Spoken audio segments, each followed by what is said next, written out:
இந்த எபிசோட்ல வரக்கூடிய எல்லா விஷயங்களும் பாத்தீங்க அப்படின்னா ஜஸ்ட் ஒரு இமேஜினேஷன் மட்டும் தான். அதையும் தாண்டி ஃபைட் சீனா இருக்கட்டும், இல்ல மத்த சீனா இருக்கட்டும், எல்லாமே பாத்தீங்க அப்படின்னா ஜஸ்ட் ஒரு ஃபேண்டசி மட்டும் தான். அப்படி இருக்கும்போது என்னோட ஏஜே ஃபேமிலி மெம்பர்ஸ் யாரையும் பாத்தீங்க அப்படின்னா நான் வயலன்ஸ்க்கு மோட்டிவேட் பண்ணல. சோ புரிஞ்சுக்கோச்சு தப்பு. வணக்கம் நண்பா, நாம் இன்னைக்கு பிளடி ஹண்ட் அப்படின்னு சொல்லக்கூடிய மான்வாவோட அடுத்த சாப்டர் தான் பார்க்க போறோம். ஒருவேளை இதுக்கு முன்னாடி இந்த சாப்டர் நீங்க பார்க்கல அப்படின்னா கண்டிப்பா பாத்துட்டு வந்துருங்க. அப்பதான் இந்த சாப்டர் உங்களுக்கு தெரியும் புரியும் நண்பா. அது மட்டும் இல்லாம நம்மளோட சேனலுக்கு யாச்சும் புதுசா வந்தீங்க அப்படின்னா இந்த வீடியோ ஃபுல்லா பாருங்க. பார்த்து முடிச்சுட்டு உங்களுக்கு பிடிச்சிருந்துச்சு அப்படின்னா சப்ஸ்கிரைப் பண்ணி வச்சுக்கோங்க. வாங்க நண்பா கதைக்குள்ள போல. நான் ஏஜே, அது மட்டும் இல்ல இது நம்ம ஏஜே வாய்ஸ் கதை ஓப்பனிங்ல போன எபிசோட்ல இந்த சீசன் ஆரம்பிச்சதுல இருந்து இப்போ வரைக்கும் பாத்தீங்க அப்படின்னா ஒரு ஆளு நான் கண்டிப்பா ரிவெஞ்ச் எடுத்தே தீருவேன், என்ன போட்டுதல்ல அவனை கண்டிப்பா விட மாட்டேன் அப்படின்னு சொல்லிட்டு வெறிகுண்டு டெவலப் ஆயிட்டு இருந்த நம்மளோட ஹீரோவை பொசுக்குன்னு ஆஃப் பண்ணியிருப்பாங்க. அதாவது ஹீரோ என்ன பிளான் பண்ணா அப்படின்னா ஹியூகோ போடுதல்னு அப்படின்னா கண்டிப்பா நம்ம அதுக்கு நிறைய விஷயங்கள் பண்ணி ஆகணும் அப்படின்னு சொல்லிட்டு தலைவனும் பாத்தீங்க அப்படின்னா டேரக்டா சண்டை போடுறதை தாண்டி நிறைய விஷயங்களும் பண்ணியிருப்பான். அதுல முக்கியமான ஒரு டம் கடையை பாத்தீங்க அப்படின்னா நம்மளோட மெர்னின் தான். இதை வச்சு பேஸ்டலியம் பிளானே பாத்துக்கப்போ ஒரு முடிவு கொண்டு வரலாம் அப்படின்னு சொல்லி பார்த்தா இங்க நடந்ததே வேறையா இருக்கும். அது மட்டும் இல்லாம என்னோட தேவைக்காக உங்க எல்லாத்தையும் நான் பயன்படுத்திட்டேன் அப்படின்னு சொல்லிட்டு ஹியூகோ பாத்தீங்கன்னா ஹீரோ கிட்ட மன்னிப்பு கேட்டிருப்பான். இது பாக்குறப்ப ஹீரோக்கு ஷாக்கா இருந்திருக்கும். இப்ப ஹீரோ கிட்ட பாத்தீங்கன்னா ரெண்டு ஆப்ஷன் இருக்கு. ஒண்ணு பாத்தீங்கன்னா ஹியூகோவை மன்னிச்சு விடணும், இல்ல அப்படின்னா ஹியூகோவை போட்டு தள்ளணும். அப்படி இருக்கும் போது தலைவனும் பாத்தீங்க அப்படின்னா நல்லா யோசிச்சு பார்த்து ஹியூகோ என்ன ஃப்ரேம் பண்ணவே இல்ல, என்ன ஃப்ரேம் பண்ணது ஒரு டீமன், அவனோட பேரு செட். அப்படி இருக்கும்போது ஹியூகோவை மன்னிச்சு விட்டுப்பான் நம்மளோட ஹீரோ. அப்படி இருக்கிறப்ப அதே சேம் டைம்ல பாத்தீங்க அப்படின்னா 10 எல்லை டீம்ல இருக்கக்கூடிய 10வது டீமனான ஆண்ட்ரூஸ் அப்படின்னு சொல்லக்கூடிய டீமன் தான் பாத்தீங்க அப்படின்னா செட் உருவத்துல இருக்கும். ஒருவேளை ஹியூகோ முன்ன இந்த மாதிரி இல்லாம இப்ப மாறிட்டான் அப்படின்னா கண்டிப்பா எங்களோட பிளானுக்கு பெரிய ஆபத்தா வந்து நிக்கும். அப்படி இருக்கும்போது இதை தடுத்து நிறுத்தணும் அப்படின்னு சொல்லிட்டு இந்த பக்கம் செட்டும் பாத்தீங்க அப்படின்னா இதுக்கு எல்லாத்துக்கும் யார் காரணம், அந்த குட்டி பொண்ணான மென்வின் தான் காரணம். அப்படி இருக்கும்போது அந்த பொண்ணை கொண்டுட்டா திரும்ப ஹியூகோ பாத்தீங்க அப்படின்னா பழைய நிலைமைக்கு போயிடுவா அப்படின்னு சொல்லிட்டு இந்த பக்கம் செட்டும் பாத்தீங்க அப்படின்னா அந்த குட்டி பொண்ணான மென்னினை போட்டுத்தரலாம் அப்படின்னு சொல்லிட்டு தலைவனும் பாத்தீங்க அப்படின்னா வந்திருப்பான். மென்னின் கிட்ட வரும்போது டக்குன்னு பாத்தீங்க அப்படின்னா ஒரு சத்தம் கேட்டுக்கும். நீ என்ன இங்க பண்ற அப்படின்னு சொல்லி கேட்டு அங்க பாத்தீங்க அப்படின்னா ஓரியன் வந்திருப்பான். இதை பார்த்து அங்க இருந்து செட்டு ஷாக் ஆயிருப்பான். அது மட்டும் இல்லாம இங்க ஒரு லேடி இருப்பாங்களே மெர்லினை பாத்துக்கிறதுக்கு, அவங்க எங்க அப்படின்னு சொல்லி கேட்கும் போதே இது கேட்டாங்க இந்த செட்டும் நான் அவங்கள பார்க்கவே இல்லை அப்படின்னு சொல்லிட்டு அவனை சமாளிச்சிருப்பான். இந்த பக்கம் நம்மளோட குட்டி பொண்ணும் ஓ ஓரியன் அங்கிள் நீங்களும் வந்துட்டீங்களா அப்படின்னு சொல்லி கேட்க இந்த பக்கம் ஓரியனும் செட்டை பார்த்திருப்பான். சரி ஓகே, அப்படி இருக்கும்போது இந்த விஷயம் மட்டும் அப்பாக்கு தெரிய வந்துச்சு அப்படின்னா கண்டிப்பா அப்பா கத்த போறாரு. குட்டி பொண்ணு அந்த லேடி தான் பத்திரமா பாத்துக்கணும். அது மட்டும் இல்லாம உன் ட்ரைனிங் கிரவுண்டுக்கு நீ போய் அப்படின்னு சொல்லி கேட்கும் போதே நான் அடுத்த ட்ரைனிங் போயிடும் அப்படின்னு சொல்லிட்டு இந்த பக்கம் செட்டு சொல்லியிருப்பான். மனசுக்குள்ள பொய்யால உன சும்மா விட மாட்டேன், நான் என்னைக்கா இருந்தாலும் உன்னை நான் தான் பொழந்து கட்ட போறேன், அதுலயும் முக்கியமா என் கையால தான் நீ போய் சேர போற அப்படின்னு சொல்லிட்டு இந்த பக்கம் செட்டும் பாத்தீங்கன்னா பயங்கர காலில் பாத்துட்டு இருக்க.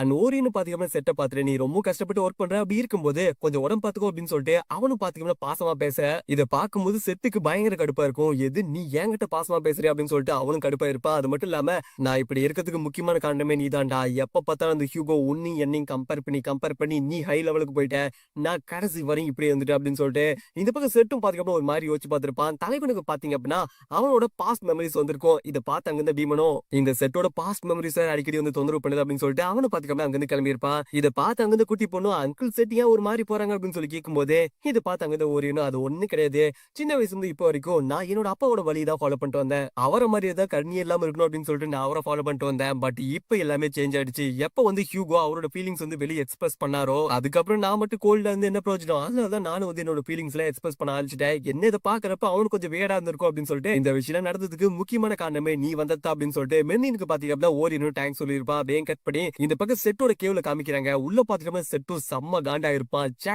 இன்னைக்கு இப்படி ஒரு சான்ஸ் கிடைச்சு ஜஸ்ட் மிஸ் ஆயிடுச்சு அப்படின்னு சொல்லிட்டு செட்டும் செம்ம காண்டா இருப்பான். ஏன் அப்படின்னா என்னைக்கு வந்து மெர்லின் வந்து தன்னோட பேத்தின்னு தெரிய வந்துச்சோ அன்னி வந்து ஹியூகோ பாத்தீங்க அப்படின்னா மெர்லினை விட்டு கொஞ்சம் கூட நகர மாதிரி ஐடியாவே கிடையாது. தலைவன் பாத்தீங்கன்னா க்ளூ போட்டு ஒட்ட மாதிரி கூடவே சுத்திட்டு இருப்பான். அப்படி இருக்கும்போது இன்னைக்குதான் சான்ஸ் கிடைச்சது, இன்னைக்கு போட்டு தள்ளிடலாம் அப்படின்னு சொல்லி பார்க்கும்போது குறுக்க பாத்தீங்கன்னா ஓரியன் வந்து எல்லாத்தையும் கெடுத்துட்டான் அப்படின்னு சொல்லிட்டு இந்த பக்கம் அங்க செட்டும் பாத்தீங்கன்னா பயங்கர காண்டா இருப்பான். ஆனா அதுக்கப்புறம் தான் செட் ஒரு விஷயத்தை பத்தி யோசிச்சு பார்த்திருப்பான். எப்படியா இருந்தாலும் அந்த டீமன் கேட்டு வந்து திறக்கிறதுக்கு இன்னும் கொஞ்சம் நாள் இருக்கு. அப்படி இருக்கும்போது நாம எதுக்காக அவசரம் பண்ணோம், பொறுமையா நிதானமா போட்டு தள்ளலாம் அப்படின்னு சொல்லிட்டு இந்த பக்கம் அங்க செட்டு யோசிச்சு பார்த்திருப்பான். ஆனா அது மட்டும் இல்லாம அந்த மெர்லின் குட்டி பொண்ணை எப்படி போட்டு தரலாம் அப்படின்னு சொல்லிட்டு அவனும் பாத்தி அப்படி யோசிச்சு பார்க்கும்போது ஒருவேளை இந்த ரோஸை வந்து பாய்சன் வச்சு போட்டு தரலாமே, அந்த மாதிரி போட்டு தரலாமா அப்படின்னு சொல்லி யோசிச்சிருப்பான்.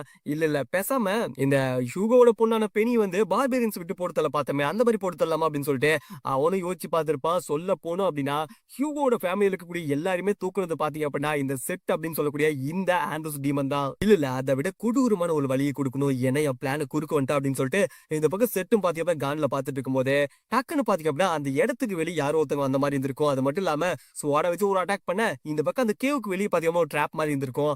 அந்த ட்ராப் பாத்தீங்க அப்படின்னா கிராக் விழுந்திருக்கும். இதை பார்த்த செட்டும் ஷாக் ஆயிருப்பான். என்னோட ட்ராப்பை தாண்டி எந்த ஹியூமன்ஸும் வர முடியாது. அப்படி இருக்கும்போது யார் அதை டெஸ்ட்ராய் பண்ணிருப்பா அப்படின்னு சொல்லிட்டு இந்த பக்கம் செட்டும் பாத்துக்கணும் பயங்கர கடுப்புல பாத்துட்டு இருக்கேன். அங்க அங்க பாத்தீங்கன்னா நம்மளோட ஹீரோ வந்திருப்பான். இத பார்த்து அங்கிருந்து செட்டும் ஷாக் ஆயிருப்பான். வைக்கர் நீயா? நீ எப்படி இங்க வந்த அப்படின்னு சொல்லி கேட்கும்போது, இத பார்த்து அங்கிருந்து ஹீரோவும், நான் சும்மா உன்ன ஃபாலோ பண்ணிட்டு வந்தேன். ஃபாலோ பண்ணிட்டு வந்து பாக்குறப்ப இந்த பக்கம் ஏதோ ட்ராப்லாம் இந்த மாதிரி இருந்துச்சு. அதான் அசால்ட்டா உள்ள வந்துட்டேன்.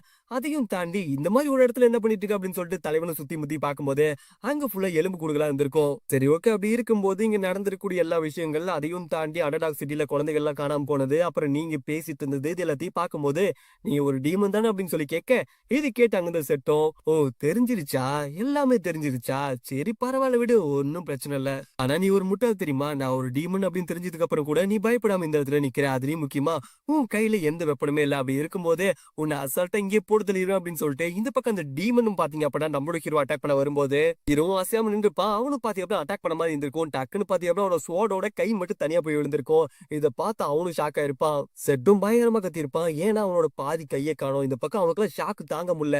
அந்த வெப்பன் எங்கிருந்து வந்துச்சு, அது மட்டும் இல்லாம எனக்கு எப்படி இப்படி வலிக்குது அப்படின்னு சொல்லிட்டு அவனு பாத்தீங்க அப்படின்னா ஷாக்ல பாத்துட்டு அந்த வெப்பனை பார்க்கும்போது ஷாக் ஆயிருப்பான். அது டீமன் ஸ்வாட் அப்படின்னு சொல்லி கேட்கும்போது கரெக்டா கண்டுபிடிச்சிட்டேன், இது வந்து பீசிங் டீமனோட கிளட்டனி ஸ்வாட் அப்படின்னு சொல்ல, இது கேட்டு அவனும் ஷாக் ஆயிருப்பான். வாய்ப்பே கிடையாது, இது எப்படி உன்கிட்ட கிடைச்சது அப்படின்னு சொல்லிட்டு அவனும் ஷாக்ல பாத்துட்டு இருக்க. அண்ட் ஹீரோ ஒரு விஷயத்தை பத்தி யோசிச்சு பார்த்திருப்பான். தன்னோட பாஸ்ட் லைஃப்ல பாத்தீங்க இந்த செட் அப்படின்னு சொல்லக்கூடிய பெர்சன் ஹீரோ கூடவே இருந்து நல்லவு மாதிரி நடிச்சு ஹீரோவே ஃப்ரேம் பண்ணி ஹீரோவோ போட்டும் தள்ளி இருப்பான். அப்படி இருக்கும்போது இதுக்கு எல்லாத்துக்கும் நீதான காரணம் செட் அப்படின்னு சொல்லி கூப்பிட்டுப்பான். சேச்சா நீ கண்டிப்பா செட் கிடையாது, நீ அந்த டாப் 10 எலைட் டீமன்ல ஒரு டீமன் தானே, உன்னோட பேரு ஆண்ட்ரூஸ் தானே அப்படின்னு சொல்லி கேட்டு, நீங்க எல்லாருமே இங்க இருக்கக்கூடிய டீமன் கேட்ட ஓபன் பண்றதுக்காக தான் வெயிட் பண்ணிட்டு இருக்கீங்க அப்படின்னு சொல்லி கேட்க, இது கேட்டு அங்கிருந்து ஆண்ட்ரூஸும் ஷாக் ஆயிருப்பான். வாய்ப்பே கிடையாது, எங்களோட விஷயம் உனக்கு எப்படி தெரிய வந்துச்சு அப்படின்னு சொல்லி கேட்டு இந்த பக்கம் ஆண்ட்ரூஸும் பாத்தீங்க அப்படின்னா அங்க இருக்கு நம்மளோட ஹீரோ பார்க்கும்போது அண்ட் ஹீரோ பார்க்கறதுக்கு சின்ன பையன் மாதிரி இருந்திருப்பான். பட் அவனுக்குள்ள இருந்து வரக்கூடிய அந்த பேட் டெட்லி ஆரா, அது மட்டும் இல்லாம அவனோட கில்லர் இன்ஸ்டிங்க்ட் எல்லாம் பார்க்கும்போது இந்த பக்கம் அங்க இருக்கக்கூடிய டீமனுக்கே இவன் பெரிய டீமன் மாதிரி இருந்திருப்பான். அண்ட் இந்த பக்கம் அங்க இருக்கக்கூடிய ஆண்ட்ரூஸும் பயத்திலே நீ யாரு நிஜமாலுமே அப்படின்னு சொல்லி கேட்கும்போது சிம்பிளா சொல்லணும் அப்படின்னா இந்த உலகத்தோட டீமனுக்கு யமன்டா அப்படின்னு சொல்லிட்டு நம்மளோட ஹீரோ பாத்தீங்கன்னா கொடூரமா பார்த்திருப்பா. உன்னை அவ்வளவு சீக்கிரம் விடுறதா இல்ல அப்படின்னு சொல்லிட்டு தலைவனும் பார்த்துட்டு இருக்க. அப்படியே கட் பண்ணி ஹீரோட பாஸ்ட்ல பாத்தீங்கன்னா பீஸ்ஃபுல்லான லைஃப் எல்லாருமே சந்தோஷமா வாழ்ந்துட்டு இருக்கும்போது டக்குன்னு பாத்தீங்கன்னா வானத்துல ஏதோ ஒரு கிராக் விழுந்த மாதிரி இருந்திருக்கும். அந்த கிராக் குள்ள இருந்து எக்கச்சக்கமான டீமன் வந்து வர ஆரம்பிச்சிருக்கும். அதாவது பூமியும் அங்க இருக்கிற டீமன் வேர்ல்டும் பாத்தீங்கன்னா கனெக்ட் ஆயிருக்கு. ஆனா அப்படி ஒரு போட்ல ஓபன் பண்றதுக்காக 10 எலை டீமன் பாத்தீங்கன்னா ஏற்கனவே பூமியில மறைஞ்சிருந்தாங்க அப்படின்னு சொல்லிட்டு ஹீரோவுக்கு தெரிய வந்திருக்கும். அது மட்டும் இல்லாம இன்னொரு முக்கியமான விஷயம் என்னன்னா, அந்த 10 எலைட் டீமன் பாத்தீங்கன்னா 10 எலைட் காப்ஸ் அப்படின்னு சொல்லுவாங்க.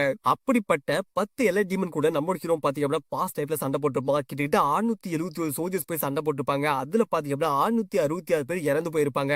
4 பேர் கோமாக்கு போயிருப்பாங்க. ஹீரோ மட்டும் தான் கான்சியஸ்ல இருந்திருப்பான். தலைவன் பாத்தீங்க அப்படின்னா அங்க இருக்கிற டீமனை பார்க்கும்போது அது திரும்ப பாத்தீங்கன்னா உயிரோட வந்திருக்கும். அதாவது கிட்டத்தட்ட 666 பேர் இறந்து போனதுக்கு எந்த ரீசனுமே இல்லாத மாதிரி ஆயிருக்கும். இதை பார்த்த ஹீரோ ஷாக் ஆயிருப்பான். அப்படி ஒரு டீமன் கூட தான் இப்ப பேசிட்டு இருக்கு அப்படின்னு சொல்லிட்டு ஹீரோவும் பாத்தீங்க அப்படின்னா அங்க பாத்துட்டு இருந்திருப்பான். சைட்ல பார்க்கும்போது எக்கச்சக்கமான சின்ன சின்ன எலும்பு கூட இருந்திருக்கும். அதை பார்த்தோன்னே ஹீரோ கண்டுபிடிச்சிட்டான். சின்ன சின்ன குழந்தைகளை போட்டு தள்ளி இருக்கா அப்படின்னு சொல்லிட்டு இந்த டீமனும் பாத்தீங்க அப்படின்னா சும்மா இல்லாம என்ன இந்த சின்ன பசங்க நினைச்சு வருத்தப்படுறியா, கவலைப்படாத, அவங்க எனக்குள்ளதான் இருக்காங்க அப்படின்னு சொல்லிட்டு அந்த டீமனும் பாத்தீங்க அப்படின்னா அவங்களுக்குள்ள இருக்கக்கூடிய அந்த சின்ன பசங்களோட உருவத்தை காமிச்சிருக்கும். அது மட்டும் இல்லாம அவங்க எல்லாருமே பாத்தீங்க அப்படின்னா அழுந்த மாதிரி இருந்திருக்கும்.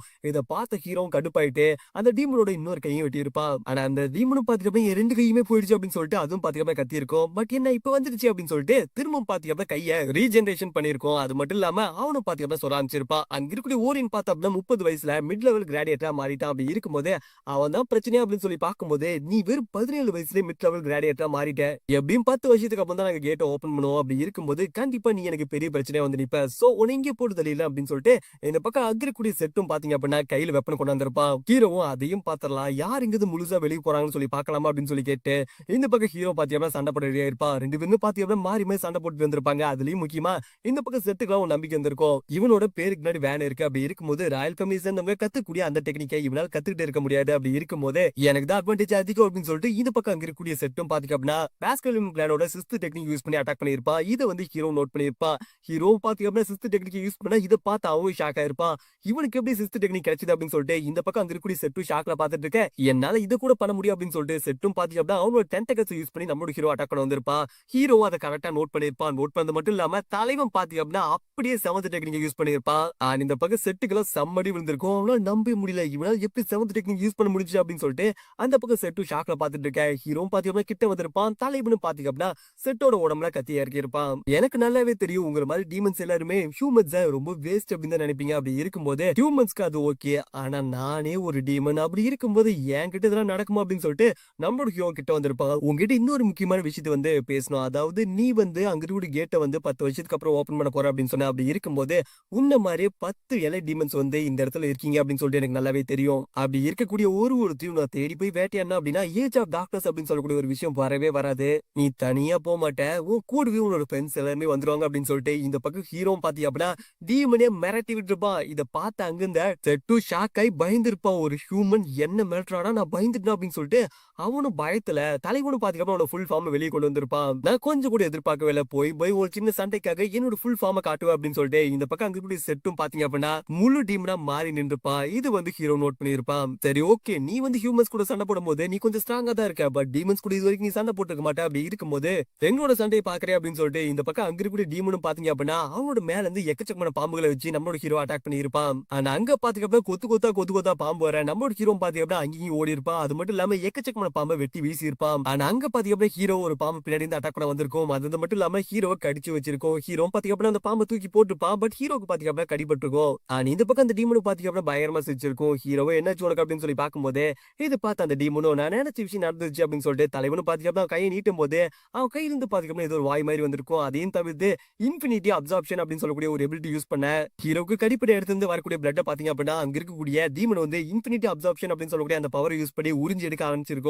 இந்த எபிலிட்டி யூஸ் பண்ணி லிவிங் கிரியேச்சர்ஸ் உடம்புல இருக்கக்கூடிய எல்லா பிளட்டையும் பாத்தீங்கன்னா உறிஞ்சி எடுக்க முடியும். அப்படி இருக்கும்போது என்ன பங்கு வசமா மாட்டிட்டு அப்படின்னு சொல்லிட்டு அந்த டீமனை பாத்தீங்க ஹீரோ பார்க்க ஹீரோ பாத்தீங்க அப்படின்னா எதுவுமே பண்ணாம அமைதியா பாத்துட்டு இருந்திருப்பான். ஆனா அந்த டீமனை பத்தி சொல்றாங்க. அந்த டீமனோட பேர் பாத்தீங்க அப்படின்னா ஆண்ட்ரூஸ். அது மட்டும் இல்லாம அது அங்க இருக்கக்கூடிய 10 எலைட் டீமன்ல ஒரு டீமன். அதோட ரேங்க் பாத்தீங்க அப்படின்னா S+ல இருக்கு. அண்ட் இது எந்த அளவுக்கு ஈக்குவல் அப்படின்னா மேடம் ஈட்லிக்ஸ் அப்படின்னு சொல்லக்கூடிய அந்த மான்ஸ்டர் அளவுக்கு ஈக்குவல். அப்படி இருக்கும்போது இந்த ஜப்பான் இங்கே முடியுதுன்பா. ஹீரோ இதுக்கு மேல என்ன பண்ண போறா? சண்டை சும்மா வெறித்தனமா போயிட்டு இருக்குது. அதையும் தாண்டி இந்த டீமன் பாத்தீங்க அப்படின்னா தன்னோட ஒரிஜினல் ஃபார்மை கொண்டு வந்திருக்கு. அண்ட் ஹீரோ என்னதான் ஸ்ட்ராங்கா இருந்தாலும் ஒரு டீமனை தனியாலாம் சமாளிக்க முடியுமா? ஏன்னா பாஸ்ட் லைஃப்ல அவனால முடியல. பட் இந்த டைம்ல அவங்ககிட்ட நிறைய எபிலிட்டி இருக்கு. அவனால சமாளிக்க முடியுமா முடியாதா? அடுத்த எபிசோட்ல என்ன நடக்கும் அப்படிங்கிற ஒரு சின்ன சஸ்பென்ஸோட முடிக்கிறேன். சோ மிஸ் பண்ண வாட்ச் பண்ணுங்க. தேங்க்ஸ் ஃபார் சப்போர்ட்டிங் நண்பா.